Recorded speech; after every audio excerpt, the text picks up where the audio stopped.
वक्रतुण्डमहाकाय कोटिसूर्यसमप्रभा निर्विघ्नं कुरु मे देव सर्वकार्येषु सर्वदा।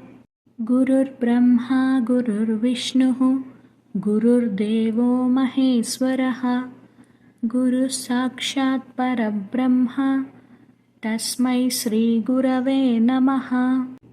अन्नपूर्णे सदा पूर्णे शङ्करप्राणवल्लभे ज्ञानवैराग्यसिद्ध्यर्थं भिक्षां देहि च पार्वती।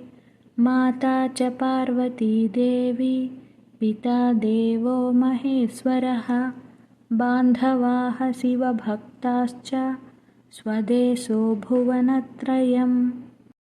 शान्ताकारं भुजगशयनं पद्मनाभं सुरेशं विश्वाधारं गगनसदृशं मेघवर्णं शुभाङ्गं लक्ष्मीकान्तं कमलनयनं योगिहृद्ध्यानगम्यं वन्दे विष्णुं भवभयहरं सर्वलोकैकनाथं।